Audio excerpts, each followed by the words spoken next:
Kanaka, Talofa Lava, Malalei, and Kia ora family. Welcome back to the Nesian Money Show. Today we've got a guest that probably doesn't need an introduction, but you know, we're very, very humbled and privileged and honored to have a very dear friend of ours on the show today. His name is Tui. Some of you may also know him as Rock and Cav. The other half's not here today, but you know, he's very well known within the Pacific Island circle, you know, for his work in comedy. And yeah, you'll probably see some of those TikTok videos that you laugh about all night. But yeah, Tui, I just want to thank you for coming on the show today. And, you know, we're honored to have you here. We always know you as a comedian, you know, but I've always seen a serious side to you that I don't think most other people see, you know, which I really admire and respect. So, you know, it's easy for you to connect with a lot of different people because you're very good like that. But normally they always come to you connect with you as a comedian on a comedic level, you know. But I've seen. I think we've had some conversations where I've seen a serious side of you, and that's today pretty much what I want to show the audience and discuss some of your goals, your aspirations, and you know just share your journey with the audience who doesn't see the serious side of Tui, which you have. So welcome to the show, Tui, and it's going to be a great conversation today. Yeah, and thanks for having me on, guys. You know, first of all, let's pray. We should, hey, do it. Take it away. It's yours. It's good to be on the show. I've seen what you guys are doing. Giving a platform to regular guys with that are trying to start businesses and stuff like that. So yeah, I really appreciate it. So yeah, thanks. Thank you. Welcome, Tui. Maybe first of all, hey, let's dive straight into it. Eh? I think we were talking about the Patreon subscription for the viewers who want a subscription to that later. Go to DM me for that subscription. DM Tui for the subscription for the chat after the wink, so wink. We're gonna do the serious content and then the Tui and easy content. You can get a signed T-shirt from me. Hey, where's the Fiji water? Grab the Fiji water. 1 second. We're gonna get our sponsors. I'm gonna refill the Fiji water. Hey, don't tell them we're recording. Sorry. Leave it all on there. It's got on the Patreon. Put it on the Patreon. Yeah, you gotta pay to watch this. Straight from the source. Is this from the tail level part? Yeah, from your village, yeah. Oh, what's the date on it? Yeah, this was like bottled yesterday. Fiji water, if you're watching, hey, we're looking for sponsorship. Come on, Fiji water. Jump on board. For a good cause. Lovely. Are you comfortable there? The mic's all good? Yeah, the mic's all good, man. Yeah, sweet. All right, let's dive straight into it. Tui, feel free to add some salt or skip anything you would like. Can you tell us a little bit about your background, where you grew up, went to school, and how it was with all the different cultures and everything that you grew up with? Yeah. So I was born in Fiji. I was raised up in the village and stuff. I was from Te Level. And when I was 5 years old, my dad got signed to Canterbury Bulldogs. And then we migrated over to Australia. I lived in Belmore all my life. I went to school in Belmore South and Kingsgrove North. And through footy and stuff like that, I was able to meet guys like Joe, Salah, and then through them, obviously the king himself. But I think like the main thing that like brought us all together was our love for footy and stuff like that, you know. And then from there we just built like our relationship like off the field. So. Yeah, I was more about the relationship off the field, you know. I don't know. I think once we got to a different age, it was off the field. But tell us about your parents. What did they do when they got over? Obviously, your dad played, and how did that go for him? So Tui Davulati, yeah? Davulati, yeah. So my dad, he was he came here. He wasn't really supposed to play like so like my dad was he was in his mid-30s when he got signed to the Doggies. So so when he was debuting, Terry Lamb was it was his last game, like the last year. Wow. So yeah, so like the whole plan for my dad was just for us to play, Yeah. for him to play, and then us to go back to Fiji, to move back to Fiji. But he saw me and my sister who were going to school. He saw like the opportunity here in Australia to work, have education and stuff like that, and yeah. Oh, thank you. I'm sorry. All these lights, I've never sat under so much lights before. You're lighting your complexion there a little bit. Boy, I think I put too much coconut oil on before. Watch out, the Americans are going to invade it. I know. Far out. Yeah, so after my dad finished his contract with the Bulldogs, we were supposed to go back to the village. And then we ended up staying. And then, yeah, he started picking up odd jobs here and there. And my mum was a nurse. And, you know, back in those days, like in the mid-90s, it was pretty hard, like especially for a family that hasn't really been... Immigrant family, yeah. Yeah, immigrant family, you know, that hasn't been secured, you know, no papers, no nothing. So they were basically living off like cash in hand jobs and stuff, you know. So like... How many kids? It was 3 of us. My younger sister was born here. Yep.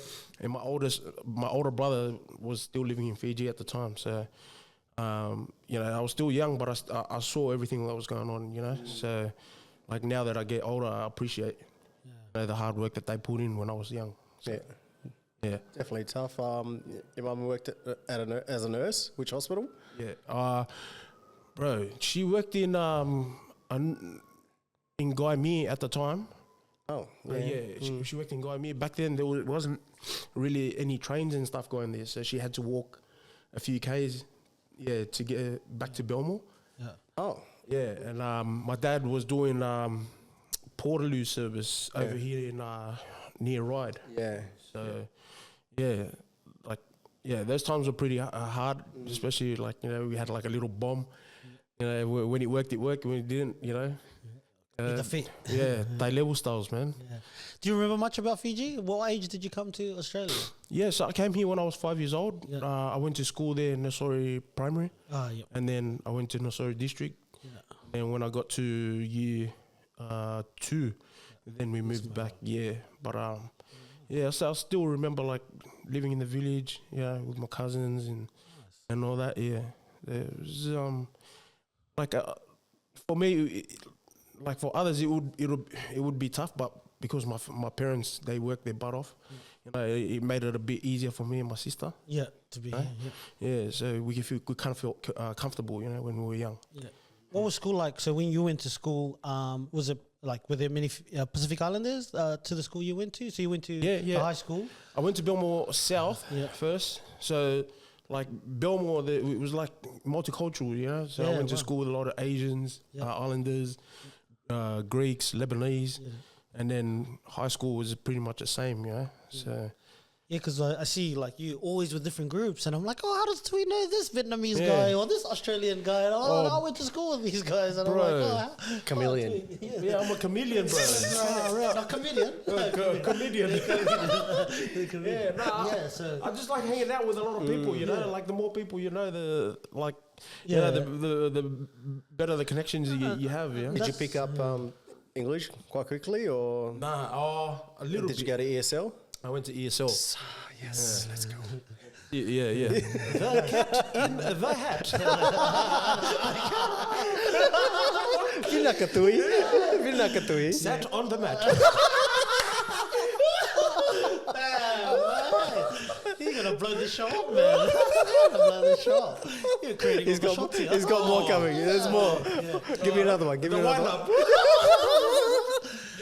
But yeah, because one of the things where I mentioned that is you get along with everybody is like the thing I want the audience to know is you're the same character off camera as you are on camera. So that's what I like about you, man. You're that same person all the time, and so you know, sort of inspires us to be be more yourself. You know, it's tough holding this character for 35 years. What are the big shoulders for? Carrying the heavy load, yeah. Oh, bro. Hey, for our audience, can you tell us what Tui means? And Tui means king. So when my dad named me, Yep. he said, "This boy is gonna be the king." That's it. But then when I grew up, he said, "This boy is a jester." What a joker! The opposite of a king.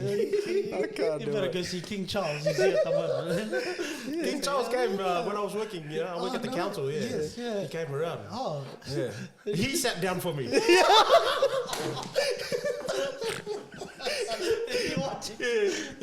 said, "Right, you get in the car. I should be there." I want to send this to the gorillas voice too. He swapped the Rolls Royce for my broom. Your dad sent you. Your dad sent Your me. father already, yeah. Oh man.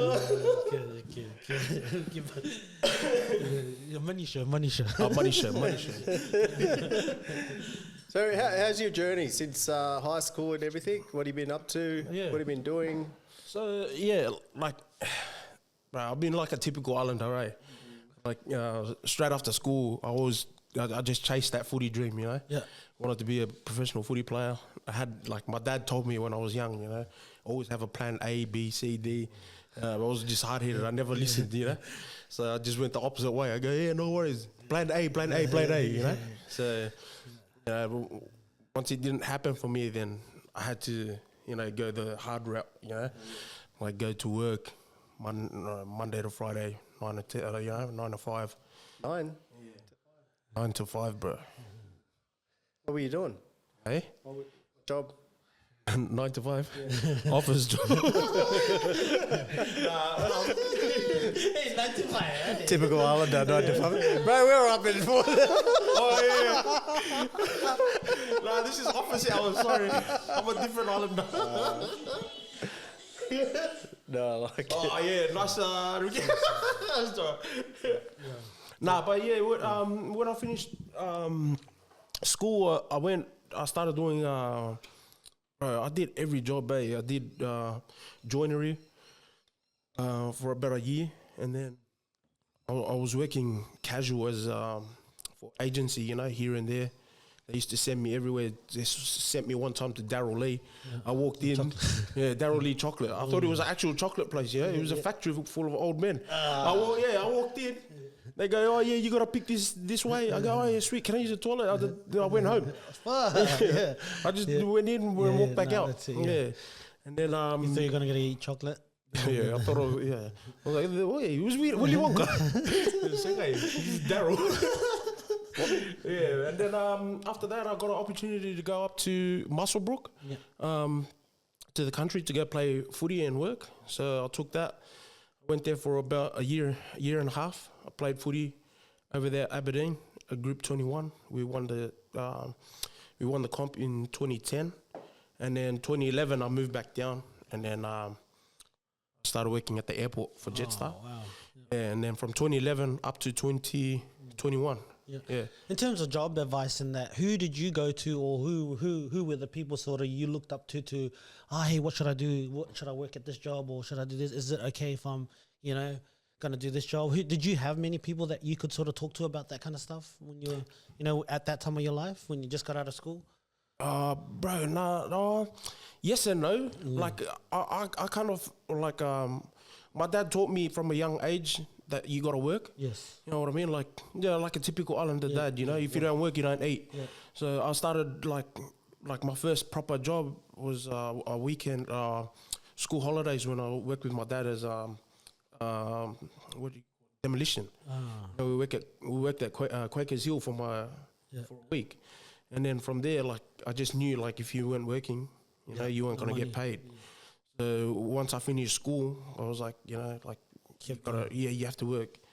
So from then till now, just, had that mindset. You got to No real sort of career, like in terms of pathway or not guidance, because footy was sort of the thing in your head, eh? But footy was the... it was funny because, like, my parents, they always wanted me to do better, but just me being a hard head, I was like, nah, Where do you think that comes from, that hard-headedness? Bro, I reckon it doesn't even come from my parents, bro. I don't even know, no. bro. Okay, so you're unique. Yeah, bro. I was just like, I think it's because because I come from like a Christian family, you know, like my parents, like they knew what was going on around, so they kind of like didn't want me to be exposed. And then once I like hit 18 and I saw the world, I was like, bro, what's going on? You know, like. So church was a big part of your life? Yeah, church was big time, bro. That's pretty much how you guys sort of stayed, your parents kept you protected, was through the church. Through the church, I was pretty much raised in the church, you know, like we used to set up church on a Saturday night or Sunday morning, you know, clean up, pack up, you know, and then once I hit 18 and I moved out, just... Kedolo, bro. The world, like, you know, the world's your oyster. Yes. Hey, the world was... something else to me. But I mean, you did have that experience, you know, like that mindset. Like,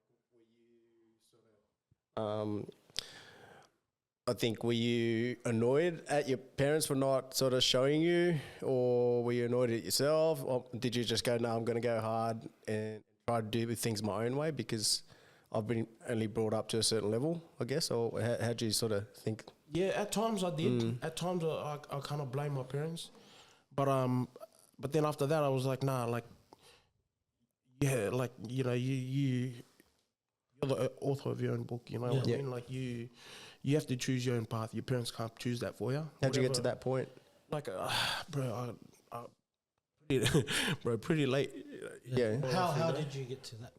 Like, bro, just what happened in life with that sort of? So, like, bro, like I'd say nearing the, my mid-20s to my late 20s, I just kind of snapped, you know what I mean? I was like, bro, what am I doing, you know? And then, like, closer to my late 20s, I was like, bro, like, I've done all this stuff, you know what I mean? I've done the opposite of what my parents have done.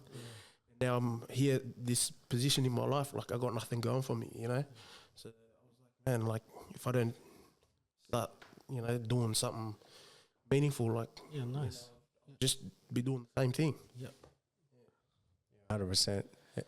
It you know, you sort of, even for me, you sort of think back to go, oh God, mum and dad brought me here, and you start to go through that process in your mind, and what should I actually be doing? And then, I know, like, as we've spoken to more and more people, too, we feel like that we know now that, man, what our parents did was such a big thing, you know, to take the step, to leave the village, to set, like, they had a vision for you, for us, you know, for everybody, to like, for better, you know, for us, really. But yeah, it's, we're aware of it. It's just we didn't know how to process it, like, at the time, because, like, it's all new, you know. So, yeah, that's right. It's like, bro, like, when you know you're exposed to new things, you want to take it all in at once, you know. But like, sometimes you don't know how to cope with it. You're still a kid. Yeah, that's it.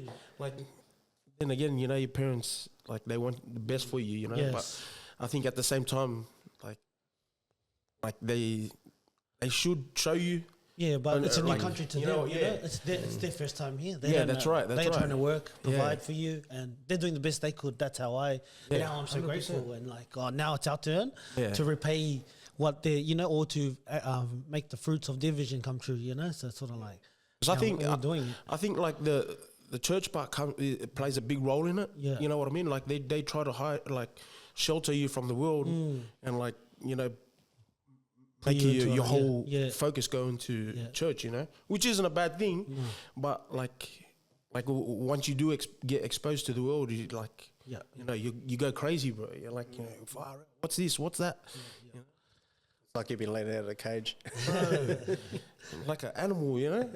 No, I get what you say, man. Like, you know, having mum and dad up until a certain point, even for me, you know, and then I guess losing mum and dad, and then I got, you know, I was sort of out and about by myself, sort of in the world, and I totally understand where you're coming from, man. And bro, it's like moving out for the first time, you know. Yeah. As soon as you get your new house, you want a house party every week. Yeah, 100%. And then you look back on it and you're like, nah, man, I should have just enjoyed my peace. Yeah. So where to from here, bro? What's the future hold for you? If you tell us a bit about your you know, the things you've been doing with the comedy and the. Yeah, Tui, first, I just want to, how did you get into comedy? What was the reason? What was your reason for getting into comedy? I know we've had a conversation about this. And I want you to sort of tell people what was the original reason and if you, you know? So, so the start, like as you guys know, like I just like making people laugh, you know, like making people comfortable. Yeah. Like I'll break the ice, whatever. But it started out in like about, I think it was like 2015, 2016. Yeah. So, myself and Joey Rock, we used to do our own little videos. Yeah. And then one of our mates said, oh, you know, you guys should join up and become a group. And then, we joined up, created Rock and Cav. And from there, we just do our own separate videos, like, but on the same platform.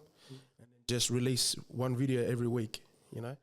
Yeah, and I think one time you told me, 'cause I think we discussed a little bit about suicide, and part of your reason for going into comedy was, you know, because you had seen the advent of suicide within our community, sort of, you know. So can you just elaborate on that a little? So like, a lot of people like especially like Fijians and our parents, they used to say, you know, why you doing this? You know, you're making a mockery of yourself, you know. But then, like, we never told them, like, all the DMs we used to get, like, from people, you know. Yeah. There was a chick who lost her relative, and she, you know, messaged us and said, oh, look, I've been struggling. I always watch you guys' videos to pick me up every day. And, like, you know, that's what kind of drives you, like, to make more videos, you know. Yeah. So, that was part of the, like, one of the driving factors for us to do what we do. Yeah. Is suicide big in our community? Is it a big thing? Is it? Or I'm not sure. I think it is, eh? Yeah, I think it is. Yeah, with Pacific Islanders, 100%. Yeah, 100%. You know, sort of every other year something happens, and it's a big thing. Like especially with it, like you. Some people, a lot of the guys, men, we tend to hold a lot of things inside. But, you know, with your comedy, I'm glad that a lot of people have reached out, and, you know, at least you can show them a bit of light and give them a bit of happiness, you know? Yeah. Everybody needs to laugh, you know, in their life. It's one of the best medicines, right? Yeah, 100%. Laughter. 100%, bro. Laughter's the best medicine. Yeah. You can light up a room with a laugh, or, you know, with a smile. Especially yours. Bro, I need to go get veneers, bro. How long did that last for? And, you know, which one, how does sort of, is it still going? At the moment, we've kind of paused for a while. Ever since TikTok came out, bro, it's tough, man. Like, TikTok is just, you know, it's just taking over, bro. Like, I think Rock also had a baby, and he's going through his family. Yeah, Rock started a family. He's got 3 kids straight away, bro. So just like that. Kind of disrupted the flow for a little bit. Bro, so, what are you doing, man? You're ruining it. You guys are waiting for the comeback. We're waiting for the comeback. What about me, then? Who's the Shannon Nells? You left me behind. But yeah, we were doing it from 2016 up until, I'd say, 2019. Yeah. You guys one of the forefront. You're one of the leaders in content creation or comedic content for Pacific Islanders, right? Yeah, for a bit there, we were pretty red hot. Yeah. But that was way before TikTok and you know, all that stuff. And then as soon as TikTok came in, bro, just blew it out of the water. But we're happy, you know, like the new creators, they're just taking it to a different level, you know, like we were doing it just off the top of our head. Yeah. Like, you know, like situations you'd come across every day at home.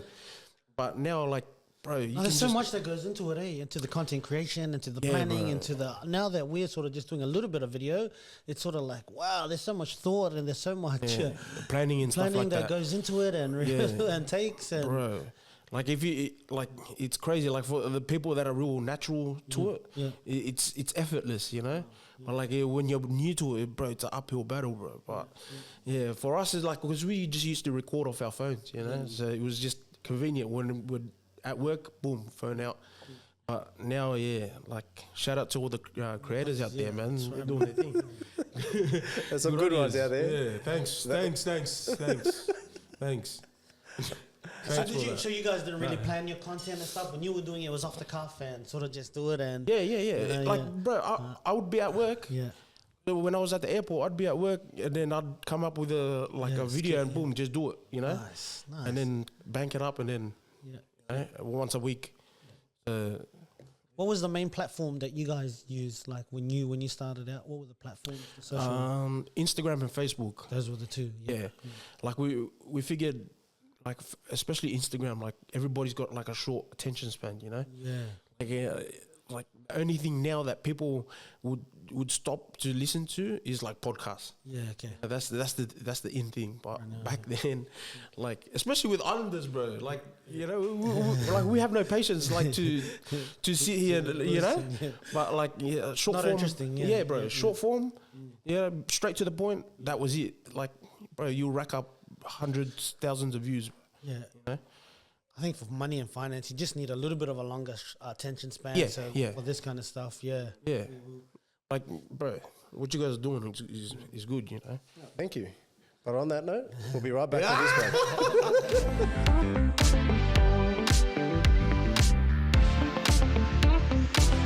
Hey, thank you. Welcome back. Good start. Probably just knocked them out. Good start. So, yeah, apparently a lot of things happen at the airport. Any work get done, except for video shoots? Oh, man. There's work being done, but not the airport work. His bag's been handled. Can you tell us a little bit about that role and how you actually got into it, if some of the guys out there are looking to get into... Yeah. So, What was it like too as well? What was the airport like as well? So when So, you trying to get a job or anything? So I signed up through agency. There was an agency called Blue Collar. So it was funny when I got there. I seen this white kid stand out the front with like a mad fade haircut, you know. And I looked at him. I was like, bro, I want to bash this bloke. We're both like 21, you know. I was looking at him. He was dressed up. I was there in like shorts and thongs. And I was like, oh my gosh, look at this bloke. He's coming to an agency dressed up like an office worker. And we went, signed up. We ended up going to work at Jetstar, bro. A couple of years later, like, you know, fast forward a few weeks, we'd become good mates. Oh, wow. Yeah, that bloke's Mr. C. no way. Yeah, the DJ, Mr. C. Wow. Yeah, every time we always tell that story. We always go back to that day. Oh my God. We were standing in front of the agency. Yeah, he was dressed up in like a white button-up shirt, brand new jeans. I was there in flip-flops and like three-quarter shorts. Yeah, I looked at him. I was like, bro, I want to put one on your chin. Oh, wow. And he looked at me and he's like, we're going to be best mates. Wow. You're my security guy. And then, like, you know, we've been mates ever since 2011. Yeah, we've been really close mates. So, yeah, if he needs any Fijian content, I'm the first person he'd call. Yeah. He goes, let me call the freshie. Well, the airport was good, man. We were just baggage handlers, working in the baggage room. Good money, Good money at the airport, eh? Bro, to be honest, it wasn't. It wasn't? Oh, okay. Like at first, like when I used to hear about the job, it was mad, but it was dizzy. It was decent. I wouldn't say it was bad. It was decent, but it paid the bills. Yeah. You know, when you're young, you spend more than you earn, eh? Bro, real. Every week, man. Yeah. Every week we were out, you know, just doing young people stuff, bro. Going out clubbing, doing what these young kids are doing now. I wouldn't know. I just stay home. Brother, I look back at it now, I go, man. It's a good time. What the heck? How'd you you worked from there from 2011 to 2021, 2020. 10 years? 10 years? Yeah. At Jetta, or at the airport, I mean. 9. 9 years. Oh, yeah, it was 9.5. Yeah. Nearly a long service. Yeah. Did you get it? No. Nah, Alan Joyce was actually looking at like how long I got left to my annual my long service, and he goes, "All right now, let's get rid of him." The king sent me a message. He goes, You "This become guy, the king." he's no king of wine." Nah, but he used COVID as like excuse to get rid of. Yeah, now he's Qantas is in a bit of strife over it. So. Pay back a whole bunch. Is that including Jetstar as well? Oh man, don't get me started. We're not part of it. Huh? Yeah. So we got like we had a different EBA like agreement to the Qantas boys. Yeah. Yeah. So we don't actually we're not part of that agreement. So we don't get paid out like that. Oh, because you guys were through the agency, were you? No. So yeah, our EBA was different. Like we actually went on strike. We were marching around the airport with signs and stuff.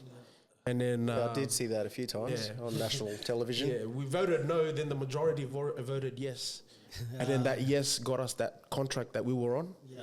And then that, under that contract, we're not allowed to get that, That's brilliant. Yeah. Basically, what it said was if we were to lose our jobs, we can't go to court. Wow. Like, dumb it down. Like.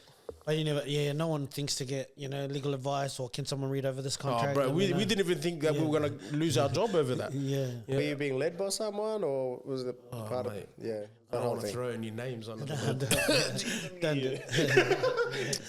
Yeah, right. Nah, it was good. good. What mates work with you, Billy? Billy? Billy, Balelom Loma.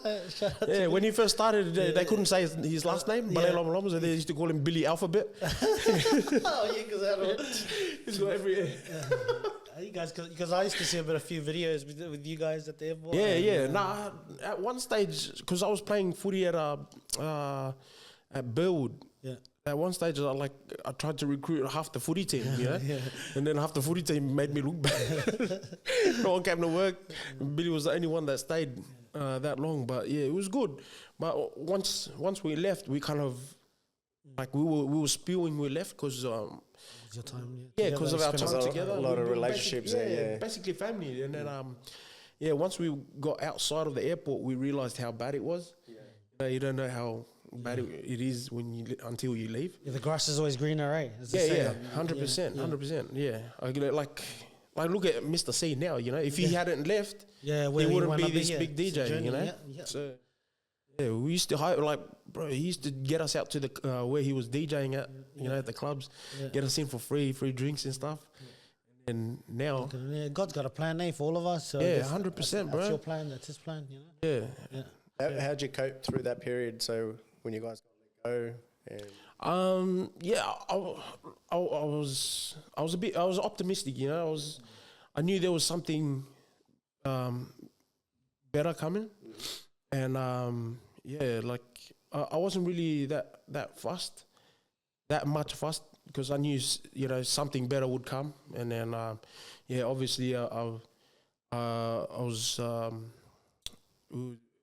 myself and Joey Rock with ABC for a bit, and then I ended up going to work for Cleanaway, Garbo. Yeah, that's what you're doing now, eh? So you're with Cleanaway? No, I'm at council now, so easy is I think God saw how hard I worked, and he goes, mate, you need to go on council. I think we'll keeping the area nice and tidy. He pays my council rents. He pays your wages. Too much. Because you live in the council that he lives in the council that you lives in Sydney City. Look after. Let's just say, you're the councillor for. I got to take care of his streets, and he takes care of my pockets. Nice. That's a good trade, I reckon. So for council at the moment, you're Garbo at the moment, and Garbo and a sweeper. Yeah, so nice. We just go out, tidy up the streets of Sydney. Yeah. But massive is like a big job. You don't know how big the city of Sydney council is until you go and work there. Yeah, it's pretty dirty too, man. Sorry about it. Mate, what are you doing, man? That's what I like to hear. You're still able to make. I see some of your videos while you're on the street and stuff, you know. I'm like, this guy, your passion's still there, your drive's still He there. goes on a lot of coffee dates. That's what I keep saying, you know. Coffee, yeah. There's a lot of photo of coffees that I just don't see the date. So shout out, please. The date wants to stand at the back. This is not about you.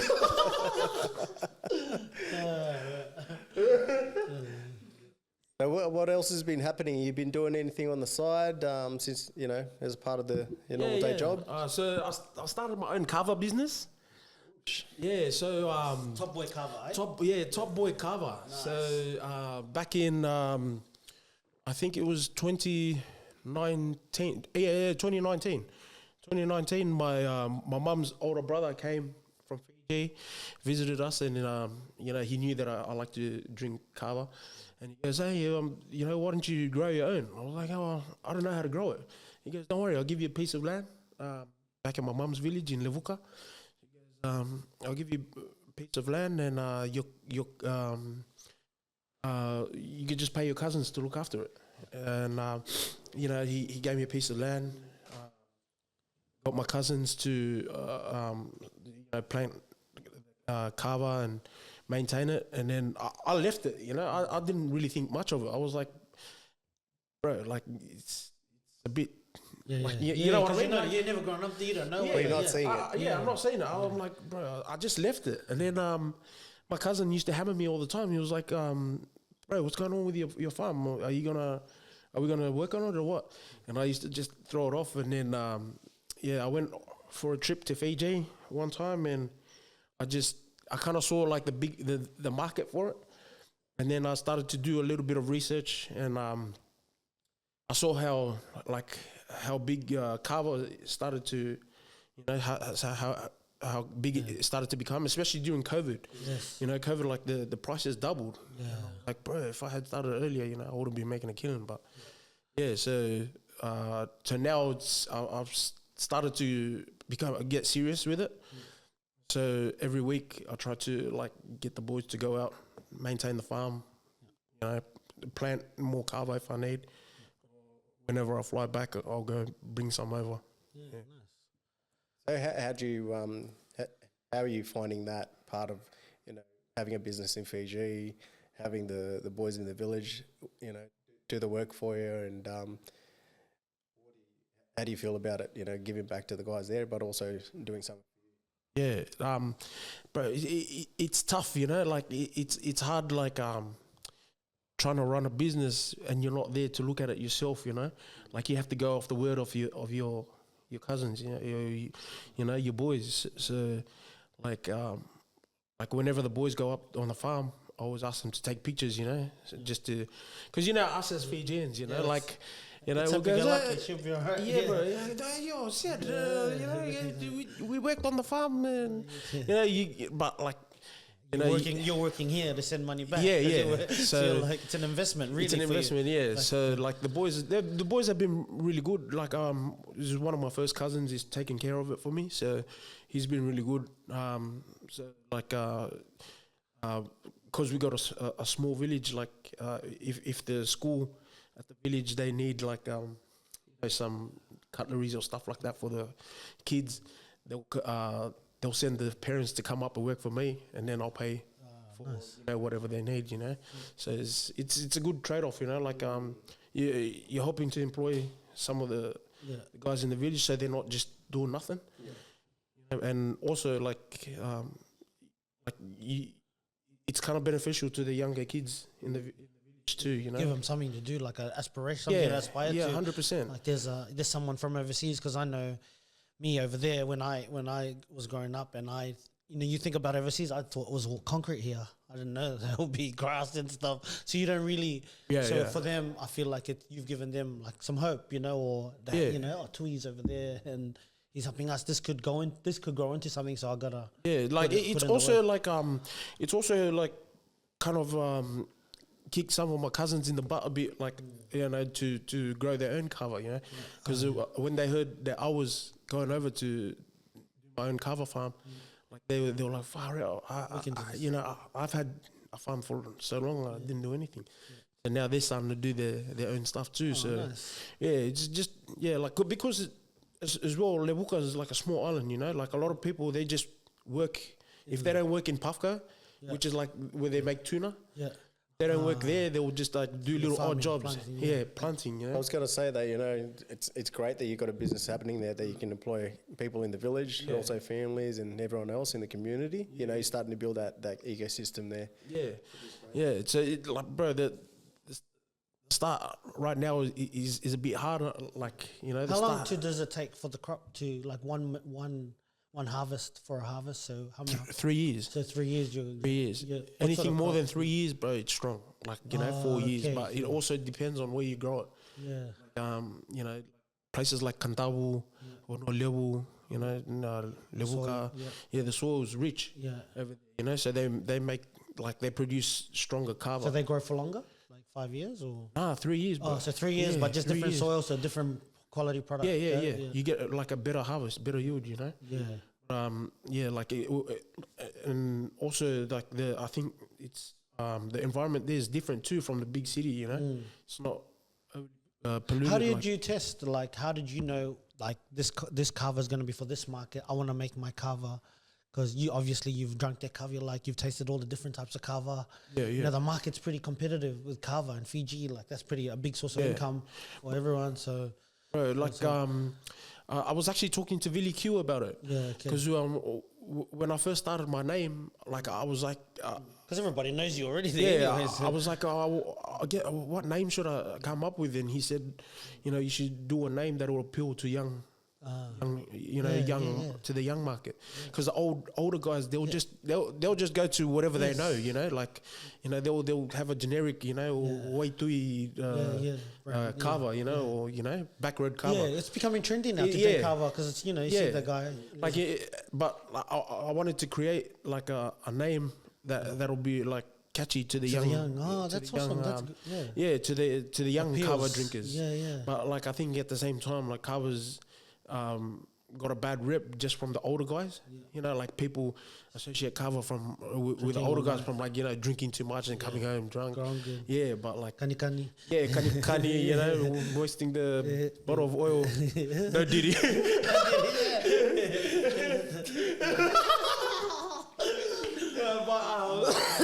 But yeah, like kava now.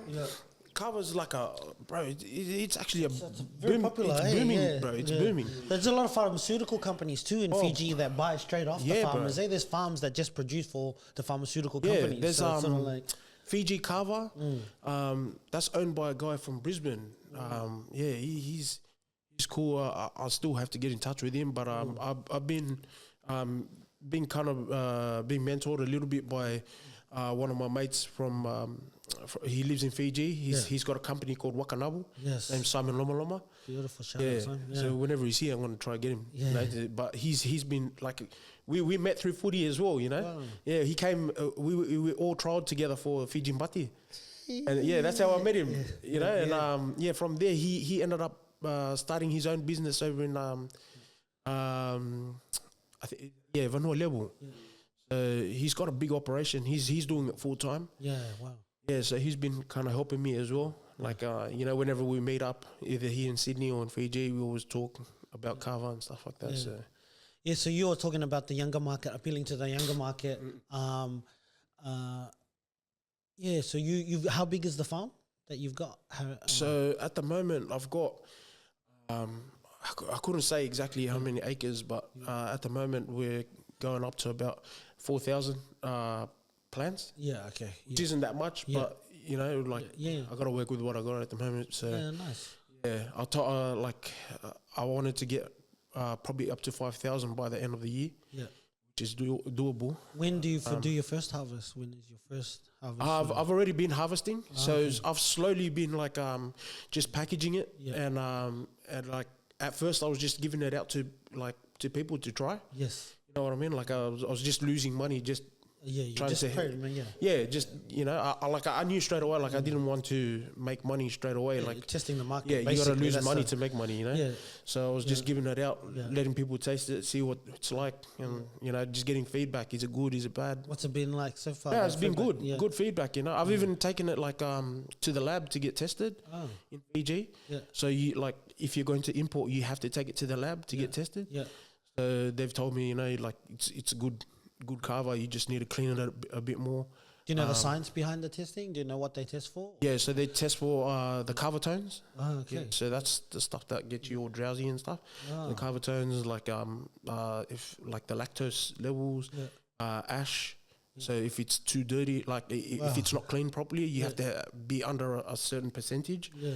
And Oh, it's like a wine. It's Yeah, like bro. a wine. Colours like yeah. like so, like if it doesn't pass, Yeah. and you try to ship it over and they test it here, the whole thing doesn't get passed. So importing licenses. So you need certain licenses for importing and stuff. Yeah, so you need. I think I'm pretty sure you need an import-export license. Yeah. But You're working towards that. yeah, working towards that. But I've been looking around for like the last year or two, like the market here in Australia, New Zealand's just bro. There's a lot of man. importers. Saturated? Bro, there's a lot, man. You go over to Granville. Yeah. And I'm like- looking on Facebook Marketplaces every second hand for cover. I'm telling you, bro. You go to Granville, like the Fiji shop there. They got just like about Killers. five different, Lens and stuff. Yeah. 5 different businesses that are selling kava. So like.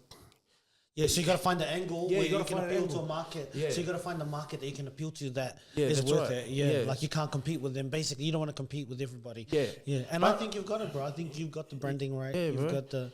But like covers, like it's for everyone. You know what I mean? Yes. So I don't want to undercut anyone because Yeah. you're just undercutting. Competing, A fellow Fijian, bro. That's trying to do the same thing. So I like that mentality. there's There's a a market. line you got to draw. Yeah. Yeah, that's like Yeah. that's just like some of the things. I was listening to that thing today. You're fighting for a glass of water in the ocean. You That's know? right. Yeah. Yeah. Boy, The David bullet- Goggins over here. Fighting for a glass of water in the ocean. Can we get a mic from the back so we can just drop it? David Grog. Oh yes. You probably drink that. David Grogging. Hey, that's the younger market. Just get up to do it. David Groggy. Gotta get him on. It's raining outside. You're not really dead. Get up. You just dumped, nigga. You just dumped, bro. Oh man. Too much cover. Get up. That's a good. See that kind of stuff. But I guess when you have the product, so when do you do you have a business plan or anything, or how are you sort of navigating this journey in the business life? Yeah. So, like I'm trying at the moment just to, I guess, build a name for myself. Yep. Like Yeah, the videos are good, man. I like it on your Instagram page. It's awesome. Top Boy yes, Kava, guys. Top Boy Kava, guys. Check it out. Yeah. But I'm just slowly trying to build up a name for myself. Yeah. So, but at the same time, I'm also aware that like people would want to buy. So, Yeah. like I know that I'll have to jump into it full time. Yeah. So I'm kind of just working my Figure ways. it out. Yeah. You don't want to give away too many secrets. I've spoken to you about it, but I mean, Yeah. you don't want to kill the. The market is over here, like the market over here is like you guys said, saturated. Gotta look for you know? different markets, and you Yeah, gotta do something different. There's different markets everywhere, man. I just found out like 2 months ago there's a market like they drink kava in Thailand. Oh wow! Yeah. I think it I don't know where it's original. I don't For know. the audience, what is kava to eat? What is kava for the? So kava is just like a root from the ground, which is like grown for like 3 years, and then and then it's dehydrated, pounded into into a fine powder, and then put through a cloth and strain. The original use for it was for ceremonies and stuff. Yeah, in Fiji. Ceremonies, funerals, weddings, Yeah. stuff like that. But now it's been just drank like for For any occasion. different occasions. So after a long day of work, people just kick back and Hey, what have some about kava. the wine of the Pacific? So rich and tasty.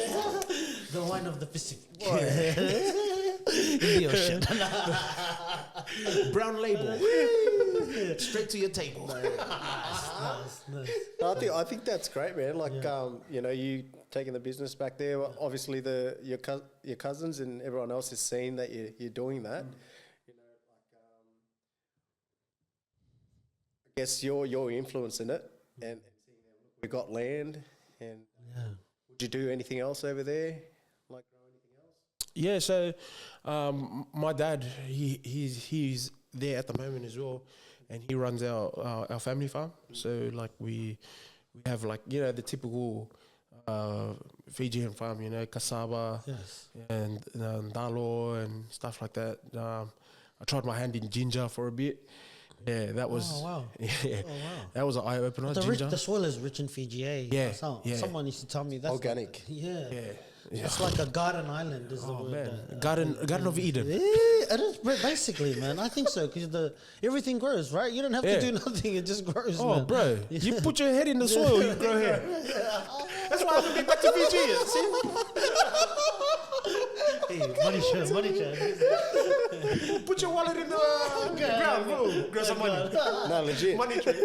legit. But from the ground, really. The money is in the ground over there. To be honest. It is, but see, that's the other thing. Like, like, bro, that's the other thing I noticed in Fiji when I went over. It's like us as Fijians, you know, Itokes, like we don't utilize the land over enough, there. Yeah, bro. 95% of it's owned by Itoke. It is. You know, but like they choose to lease it out and do their own thing on it. Yeah, It's slowly starting to change, bro. Slowly, slowly. Yeah. Like I mean, there's a lot of us from here, from overseas, going back. We see the land, but I guess, you know, do you ever do this? You know, when you go back home, man, we can do. You know, you start having all these ideas in your mind. Yeah, bro. Every time I go, bro.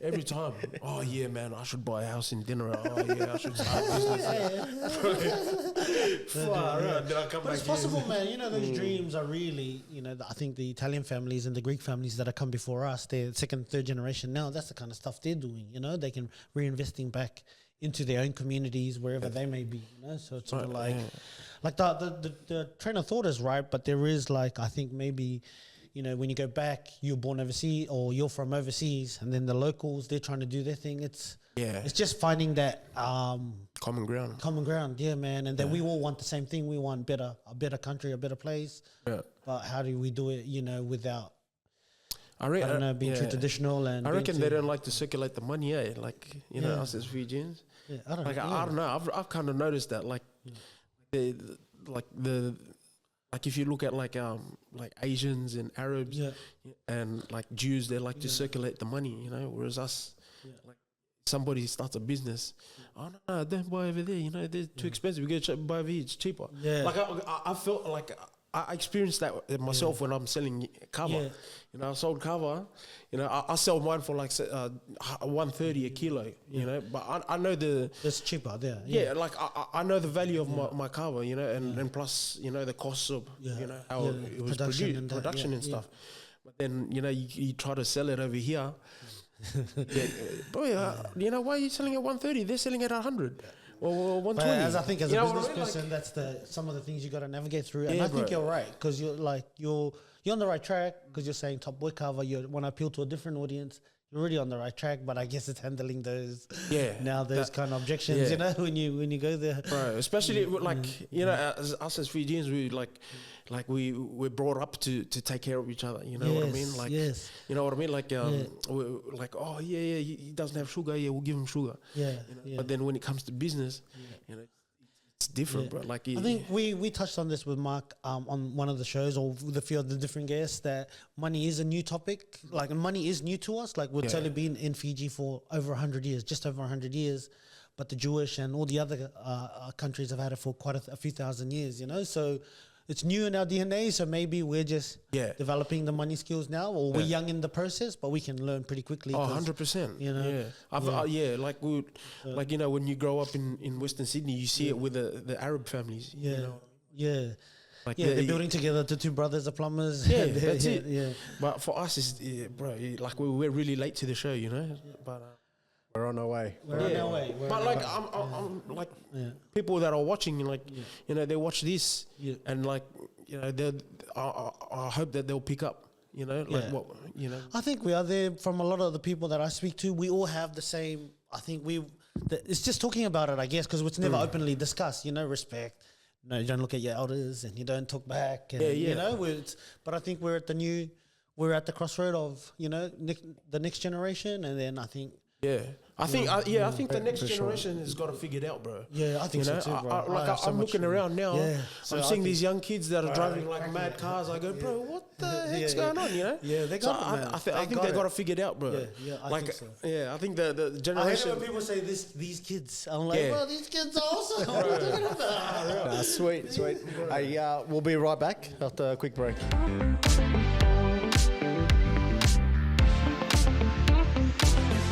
Welcome back. I love it. Yeah, no, just talking about the mindset change and the shift in our community here and back in Fiji. Yeah. You know, it's all been happening. So, you know, talking about the money and circulating everything in our community. There's a lot of challenges at the moment, but I think we'll get there. Yeah, 100%. 100%. Like I said, like I reckon the next generation, they got to figure it out, you know. And we have a love for our community and for our people, you know, and for back home. I think every Pacific Islander, when they go back to home, they always feel like they got to help or got to do something. So Yeah. we're already, you know, but we got to help ourselves here first as well, and then set our foundations here, because this is where we call home now. And you know, I feel like this is God's country as well, you know. So Yeah, that's right. Yeah, like bro, these countries, like it's bad, bro. Like you know, you get given a lot of things here, Yes. like things that you take for granted. You know, like every now and then it's good to go back to Fiji and just you know, like reset, rewind. You know, like bring you back down to earth. Yeah. See how everyone's living and stuff like that. And then when you come, It's a rat race. bro, it's a rat race, bro. I don't even like going to Suba when I go back to Fiji. Yeah, Bro, it's far out. City people, city life. Yeah, city life, bro. It's hectic over there, bro. Silver City. You know, Suba's like, bro, the King's Suba Cross in the reminds 90s, bro. Oh, wow. Yeah, it's just So the everyone, rappers, there's so many rappers too. bro, there's drillers walking around. You gotta walk around with a vest over there. Get shanked with tongs from the barbecue stand. Oh, wow. Hey, how are you managing between the time with comedy, your content creation, your day job, and running a business? Bro. How do you manage, bro? How do you do it? How do you keep up? Man, lucky I got And the kids. And the dates. Don't get me started about And the the coffee kids. dates. Oh my gosh, the kids. Nah, I'm pretty blessed to have a job at the council. You know, they're pretty good to me. You know, like it's not as hard. It's not. Bro, it's nowhere near as hard as Abo clean away and stuff like that. You know. Yeah. Got a lot of downtime. So on the downtime, I like to keep in contact with my cousin, see what's going on, see if try to research a little bit more about Kava and how I can better my business, better my farm and stuff like that. And, just try to network and talk to people in the game. Do you have a routine, a diary or routine? Do you have a routine, like a daily routine, or you just Get up and go 100%. the only way. David Groggy, man. Bro, I like that. Get man. up, go 100%. I think, well, I'm gonna do that from tomorrow, Bro, if you go 101, making you're going plans. too hard. If you're making plans, you're not going hard enough, bro. You're not going David Groggins. If you're sleeping, you're not awake. Too much grog. Hey, too much grog. Top Boy Kava. Hey, get up, what's wrong with you? Oh, man. Nah, bro, I just like to. But that's great. I like that mentality. I don't know if you're joking or not, but I like that mentality.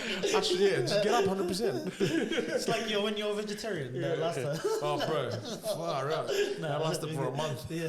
Get out of here. Has there been any tough times with the cover business? Bro, right now, actually, Oh, right yeah? now, yeah. Right now, that and between other family commitments. Yeah. Yeah, like it's tough to juggle both at the same time, you know. But you would know, Joe. Like every business goes through some hard times, and then out of nowhere, just It's always cyclical, yeah. Yeah. It's always on cycle. So when I first started, it was good. And after that, just hit a better curve. yeah. But yeah, you're at the bottom of the curve now. You're gonna Yeah, go back up. but only way is up. So, but like with everything, you just gotta stay positive. And I guess if I stay positive and I'm always like seeing the bright side of things, the guys that are working with me and for me, like they'll be on the same wavelength.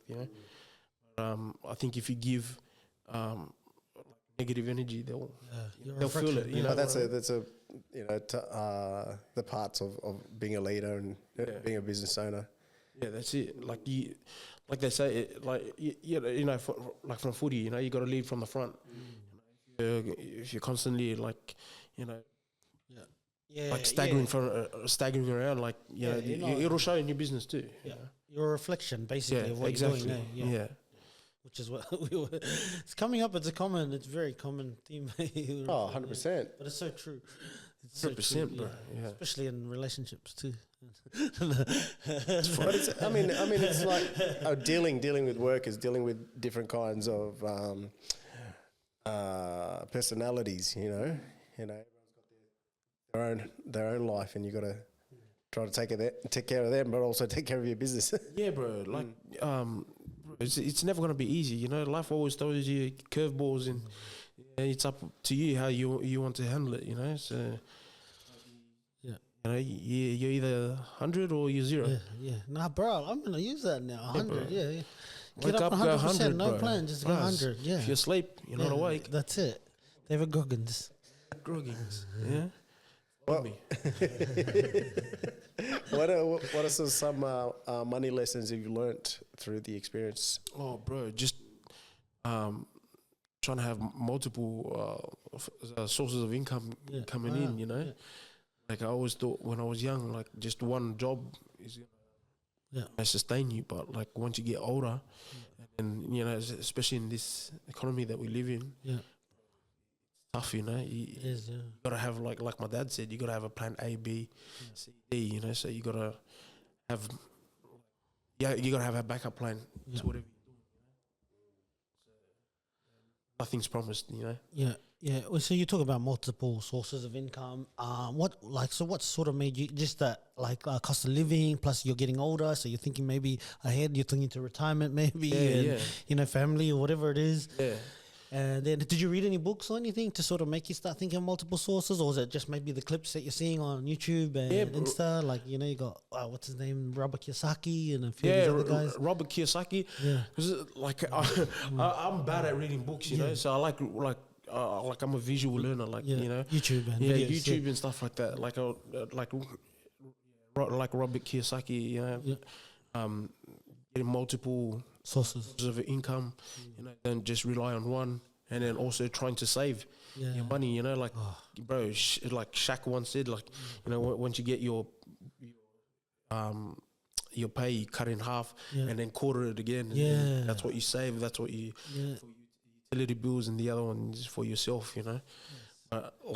Obviously when you got a business and you got other especially with the Fijians, with your family, every week you got a wedding or a birthday or a funeral, bro. I swear I've probably had about 5 funerals in the last week, man. So that's called a soli. Soli. So Soli, can you just talk a little bit about Soli for us? Yeah, Soli is is giving, So if there's a funeral or a wedding, birthday, everyone's expected to give, And it's part of our tradition, it's part of our culture, Anyone's birthday? Bro, not everyone.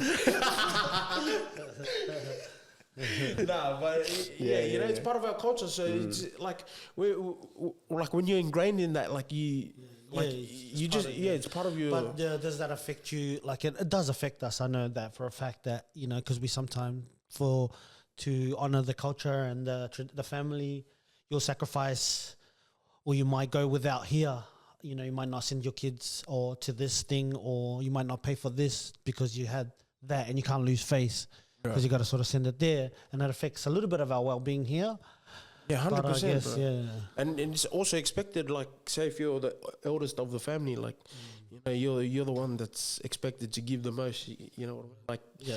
you know what I mean? Do you Like, think that could work in like a modern way? Like if there's a modern way of doing it, like, or in a way that meets, you know, like, I don't know, more- bro. To yeah. be honest, I don't know. Way. yeah, it's a bit of chatting, talking about it, figuring it out. Yeah, Hey, like you want to give, right? You want to bro, give. You want to it be. could work. Yeah. It could work, but Yeah. at the same time, you don't want to disrespect your parents. You know what I mean? Yes. They taught you Yeah. that way. You don't like. Yeah. Yeah. It's tough. Yeah. But I think, well, yeah, for us anyway, I think the whole mindset shift and things like that, we still have our cultural obligations to, you know, to do. But I think instead of just like, you know, what we're starting here, he's having a business, getting that big enough to then, you know, sort of cater for that. to, Yeah. Do it at a grander or quicker scale. Yeah. And then also doing it together, you know, like you got to get everyone to start pulling their weight, not just not just one, you know. Exactly it. To all the younger sisters and brothers out there, like, you know, everyone's got to pull their weight and not just be over here. I think it's like a thing for everyone, like everyone to just learn from each other. You know, like you know, one person can't be, you know, pulling the load by himself. Yeah, and it happens all the time in every family. 100%, bro. I think it's more communication, anything. Like, I mean, because I think culturally there's always been a hierarchy yeah. of tradition and like, you know, way of doing things. So that's a protocol. But it may, and it's not working as best as it probably did back in the day. So maybe we need to modernize. And I think that people are having conversations about this. It's just how do we then do it without really disrupting that, you know, way of life or those The way traditions. I do it with my brothers is like we've got a family account where we just put money in there every week. So if anything pops up, like a funeral, a birthday, or anything like that, we did the same. the money just goes straight in there. Then Nice. when someone calls from Fiji or anything happens here, obviously one or two brothers have got to agree on it, and then if it's all good, Cool, man. then you give the money. You know, it just can't be whoever's looking after the account. Yes. He just can't grab money out of that anytime. So. so you got like It's like a trustees proper and stuff. system, yeah. Oh, it's not quite like a trustee thing. We just got a bank account. But you can There's- call it that because yeah, that's yeah. basically what you're Yeah, doing, yeah. and we got to use the terms, Yeah. you know, like Yeah. we've got a board and we've got Yeah. two, But that's- yeah. But- secretaries and yeah. whatever, yeah. But I mean, down to the basic thing of it, you know, there's so many people in the family. Everyone just puts in like $20 a week. Eventually, you know, like You'll be able to. then you're able to reach into there instead of getting money out of your pocket where it's a last minute thing. You know? So Well, that's what we sort of. because a lot of it is last minute when Yeah, they're like, that's right. Yeah. hey, we need money for funeral of uncle so and so from another, you know, down the. So, Yeah, I think it's a common Pacific issue, like, you know, thing, something to be ironed out, and I think it's happening slowly. Yeah. Yeah, 100%. I think it is slowly. Yeah, I transfer that in that concept. You know how you just said about $20. We say that then now to the next generation or to our generation. Now maybe we get to a position where we could do, say, you know, $50,000 each, and we see a piece of land that we want to buy. We could all buy it 100%. together, And then you you know? just go up from there. Yeah. We contributed and we all buy it together, and then there's no, you know, you don't. It doesn't affect your family, but that was what you've built up to be able to do this, and it's for your kids, basically. You know, Yeah, you're definitely just working together. But same concept, Yeah, you know. that's And I right. think that's what the Lebanese have done, the Italians have Yeah, done, the Greeks have done. You know, the Jewish, they're really good at it. It's, Yeah. Bro, they've been onto it for years. yeah. But we're just starting to discover it now. Yeah, but like I said, it's 100 years. That money's just over 100 that we've had to, Yeah. you know, learn how to handle money. But so it's happening. Yeah, that's right. Slowly. Like I said, like, bro, the next generation, they got it figured out, bro. Yeah, They're yeah, like, yeah, bro, they're smarter than what we were, bro. yeah. Definitely. Yeah. But we got them to this level, man. 100%. Yeah. Bro, we walk so they can fly. Thank you. 100%. Okay. How have you been able to? Have you monetized any of the comedy stuff? Nah, bro. To be honest, we haven't monetized anything, eh? Like, Wow, man, I need somebody to help monetize Tui's. oh, bro. Nah, Because the content's still there. So yeah, good, it's I still know. going there. But the thing is that, like when we started that whole content creating, we didn't really we started it just for fun, you know, Yeah, for sure. make people happy and stuff. We weren't really looking ahead to, you know, oh yeah, we're gonna make money from it. It wasn't until like people like Digicel and Fiji Airways came in, that's when You know what I mean? Like, we really started to think like that. But even then, we were just thinking like, bro, just make content. But Yeah, good on you. Yeah, so you haven't quite monetized yet, but you've still got a lot of the content to still be able to monetize. It'll be interesting, man, because we really need someone out here on our team. I guess there's quite a few Pacific Island content creators now, you know. It'd be good to be able to maybe one day connect with them and figure out a way, you know, because I guess multiple sources of income, and you know, Yeah, and you that's hear right, about yeah. all this money being created online, and why not? And then Viti now see all the vloggers and all the content, all the music. It's so good, and I wonder if they're monetizing, you know, and that's what this platform about. If we could just maybe, you know, a group of us pay the person who knows how to monetize whatever their you know, their fees are to help monetize your content, you know, but a group of you would get together and that would then come out. Yeah. There's a way to do it, man, to pay for the service rather than expect to find someone for free, because someone's still gotta, everyone's gotta eat and everyone's gotta live. So how do we do it, you know, as a collective? But then once you get started, you'd be able to give it, like, it's a circle, man. It just stays within the community. I think a lot of what I've seen is like a lot of locals, like Fijians, they want to do a lot of content creating and, you know, get paid off TikTok or something like that, you know. Yeah. Like I went back to Fiji last year, and I think one of the things that kind of put me off for a bit, like being for real, like one of the things that put me off was like this, you know, The like mobile phones, mobile phones. Everyone's got in it, yeah. Fiji, you know, like I think this is one of the best and worst things that ever happened in Fiji. You know, mobile phones and social media, bro. Like, you know what I mean? Like, bro, like And it gives them opportunity to be able to maybe get ahead in terms of money, create value. Right. Yeah, but then, at the same time, it's kind of like dumbing them down. You know what I mean? Like, it's creating a lot of lazy. Yeah, not using the land properly. And so that's why, like, I've wanted to like go all in on farming, on farming and stuff. Beautiful, bro. I think you're on the right Just track. because, like, you know what I mean? Because it's there, you know. Like, got the land, it's utilize there. it. Yeah, got the land, utilize it. Plus, what like, are they gonna do when they don't have? You got to still eat something, right? What are they gonna eat? Yeah, that's right. You know, like, bro, like I think like TikTok is kind of like really dumbed down people. Yeah, like they've made. we've got to learn to use it to our advantage. Use it to advantage. You know, like I've seen, like, bro, like, especially in Fiji, like grown men, like and women, like fighting online, and you know what I mean, that like kind of stuff, doing silly stuff online, like you know, on TikTok. Be funny, just like, make people bro, laugh. be funny, bro. Like, but at the end of the day, it's entertainment. But at what cost? Yeah, that's right. You know what I mean? Like, 100%, man. Like,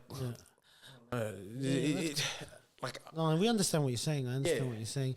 So that, and I feel like also that, you know, when you go to the village, especially the more remote ones, they've got a phone, but what they're seeing is Nike, Jordans, TVs, like a lifestyle that's not.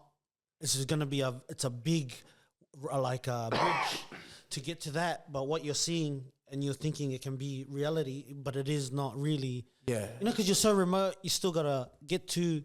But then you're seeing all the stuff on TikTok that's like you're living overseas, you know? Can be, the shoes, the clothes. it can be a massive like distraction, and you know, can send a lot of people into depression. And like back in the days when Down we the used to go rabbit to Fiji when we were young, they'd ask, "Oh yeah, can I get a jersey? You know, can I have that shirt that you're wearing? Just give me old sneakers." But you go now, they're asking for iPhones, bro. I go, bro, what the hell? I can't even Give me an iPhone 15. I go, bro, I don't even have an iPhone 15. What are you talking about? You know what I mean? Yeah.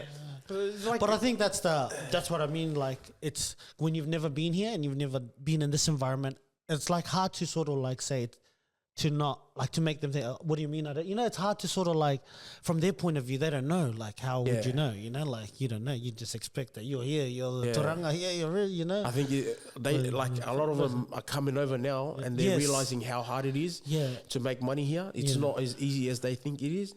Yeah, but I don't think you can ever know it unless you experience it, you know? Because they haven't experienced it, so you can't really be judgmental of their views, you know? Bro, like, because I'm, like, I work on the railway, like, on the weekends, sometimes, every now and then. Oh, nice. So, like, some of the boys, like, they sing, there's a Fijian song called Nai Labu ni Aussie Labu Mosi Mosi. So, you know, Aussie tough. Money is tough money, you know? And, like, a lot of them are starting to, like, you know, they're feeling it, you know? Like, some of my cousins, they when they came over, they came and like worked a little bit, you know, some cashies. Yeah. Like they're the cousins that used to ask me for love or in money in Nosori, you know. They see me in town. Oh, yeah, $20, $10, $5. Yeah. You know what I Too mean? easy, man. Too easy, you know. The king is a alright. millionaire, boy, million rupees. King is alright. Got it. But then when they come here and do cash in hand, you know, they're like, bro, no wonder you guys like to come and just kick back in the village, you know, like tough, bro. It's tough, like getting up at 4 a.m, trying to catch a train, going out west, and then catching a bus just to get to work, and then doing the same thing backwards, you know, and then Monday to Friday or Monday to Saturday. Monday to Sunday for some. Bro, bro, like I said, bro, if you're not awake, you're asleep. That's the hard but If you're tired, Don't tire. I think you're gonna take the crown now. but it's real. It's a real thing, man. You know, and everyone's got 2, 3, 4 jobs. You know, like it's bro. it's not easy, bro. It's tough to live in this economy, bro, with one job. You know, like unless you're working in the office or you know you're 9 to 5. Yeah. Or you got your delivery company. I wish. I always see the van, you know, with the emoji like this. Mate. Every time I see it, I'm like this. Delana Transport, guys. David Groggins. Oh, I love it. Hey, we should trademark that. You're not awake, We should trademark that.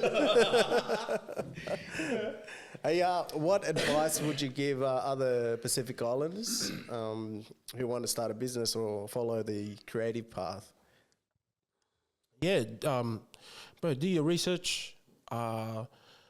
Like, ask questions, bro. Ask questions. Ask a lot of questions, and don't be afraid to ask questions. Like, I think for us as Pacific Islanders, we don't want to overstep our boundary. We like to just hold. Like, we're too shy to ask questions. Yes, you know, like especially who are we asking the questions to? Is it the right people, or just don't be asking? Bro, don't be asking that bloke standing outside 7-Eleven. You know what I mean? Like, you know, you gotta like I said, like, do your research into whatever you want to do. Like, make sure that it's for you. You know what I mean? And you know, see if there's like any benefit. Yeah, like, and not just to yourself, but asking people some of that issue. Like, part of creating this platform too is I'd like to be able to give people who inquire your number or Izzy's number or whoever's been on the show to maybe have some of that. You know, you've run a transport business, you've been in comedy, and you're doing the Kava plantation. Part of this platform is creating that place where people can go to, because, you know, like what we found, it's hard. Like, where do you go to for advice? Who can you talk to? You know, like, and then maybe creating a trusting community that it's surprising, but like a lot of people on online on social media and stuff that do the stuff like that you want to do, like they'll actually message you back, you know. A lot of them starting to open up, like, you know, especially with business and stuff like that. I've realized a lot of especially in the Kava community, I don't know about like would be the same, they're like a lot of them like to share whatever you know they're going through and stuff like that, and drop a little bit of knowledge here and there. But like I said, bro, it doesn't hurt to ask, bro. Like, you know what I mean? Just asking questions in general. Like, don't be shy, bro. Like, like at the end of the day, it's only benefiting you, bro. Yes. Like, you know, like the worst they could say is no.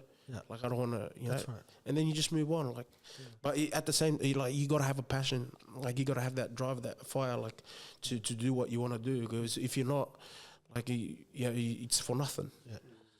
Oh man, I commend you too also for starting to ask about home ownership, you know, and the pathway and what to do, and you know, you've lived your best life, so now it's to live your next best life. You know? Bro, so I'm a late bloomer, bro. You know, but it's good, man. So those are the kind of, like, you starting to ask the question. So you're leading, you're talking what you're saying, you know, and you're walking it. So that's like, bro. Like the toughest. Like, I always thought, like, you know, when I was young, like, I'll like, you know, buying a house will be easy. You know. Work hard and then, you know, you buy a house. But then once you start actually working, you're like, it is easy, but just knowing the steps, you know, it's not hard, but like, you like see the steps easy. I've given you, like, this is what you need to do, and that's it. You just got to do that now. So, and it's not far. Like, Like you said, it's achievable, 100%. Yeah. But yeah, you got to be confident. You know what I mean? Confidence. Yeah, You got to be confident. Like I reckon, like to everyone out there, like you know, just bet on yourself, bro. It's better. Yeah. Bet on yourself. You know, like take pride in what you're doing. Yes. Don't be afraid. Be strong. I see pride. I see power. How important is it to actually have dreams, you know, and also as part for you having a full-time job? How do you then, you know, go and pursue that?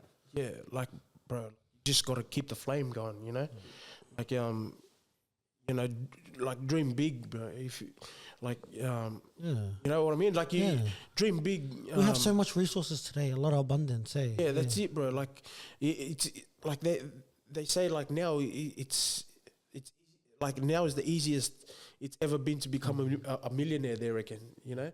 Whereas like back in the days, it was, you know, becoming a millionaire was like, bro, what? Yeah, how do you know? But now, like, bro, it's like social media has opened up. That's like one of the good things that social media has done. You know, is open up that pathway to another avenue to create an income. You know, but like I said, like you gotta navigate and like you gotta use it wisely. You know, you gotta use it where it's benefiting you, not like so that like. You know, you got to be stealing your time, mate. Yeah, bro. So, bro, you you can't be laughed like even when in comedy, like you can't be laughed at. You got to like people have to be laughing with you. You know? Like because the laughs are different. Yeah, you know? That's right. Yeah, people laughing at you is different to people laughing with you. Yes. You know? So that's like you know you gotta navigate. Don't be a sellout. Don't sell yourself out, bro. Yeah. No diddy. Hey yo, pause. What's one thing you're hoping to achieve in the future with the Kava business, your comedy, family plans? So I'm getting. Let's start with the first two first. Then. So I'm getting married next week. You guys are so in the future, I plan to like go into the cover business full time. Yeah, I really don't see myself the 9 to 5 at It's either that or it's OnlyFans.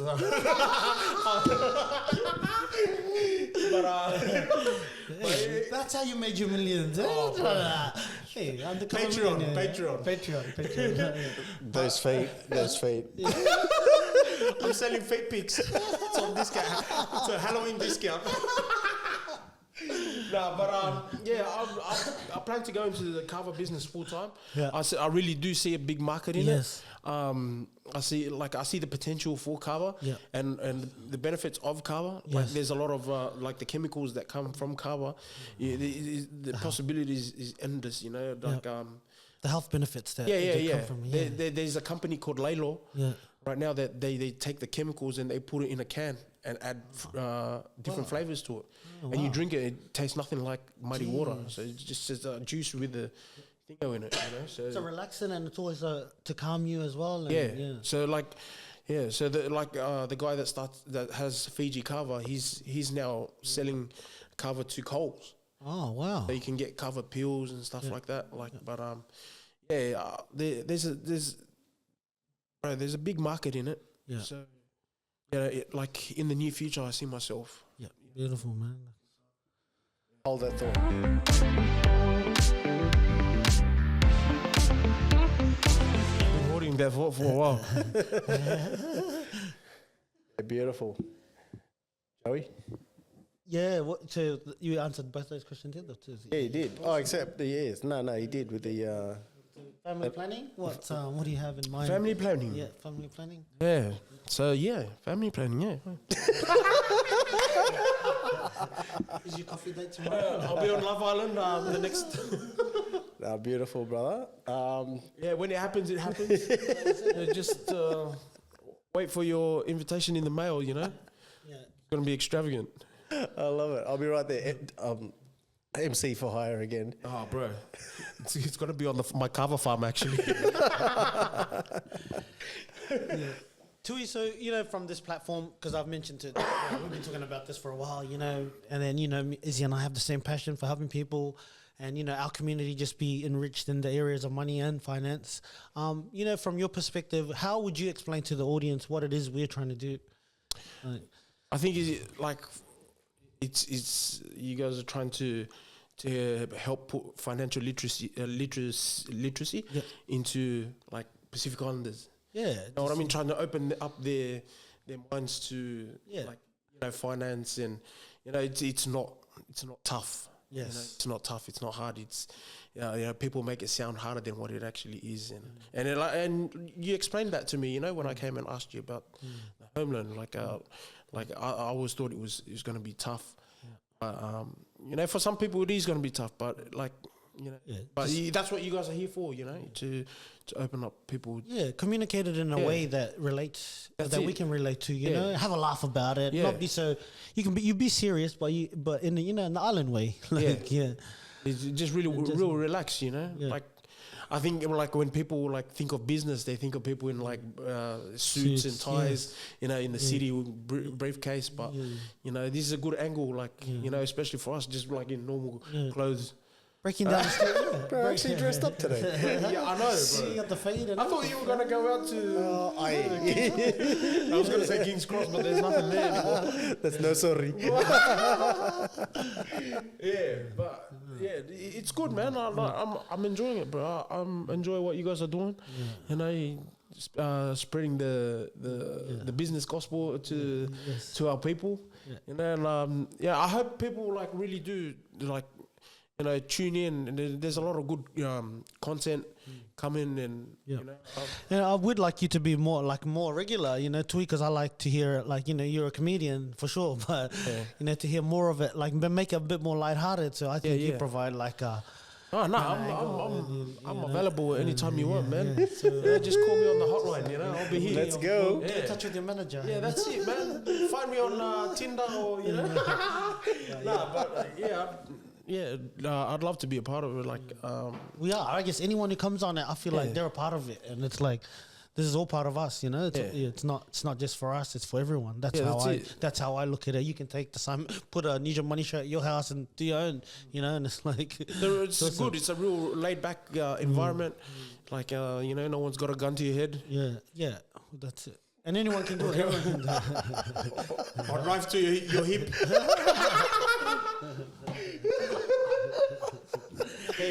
But it's good, man.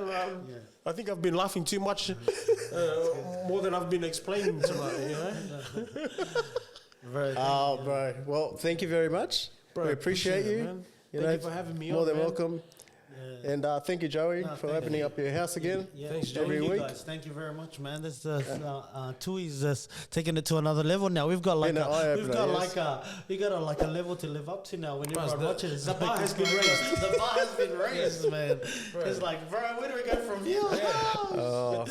Thank you, my brother. Thank you, boys. Thank you, guys. Thank you.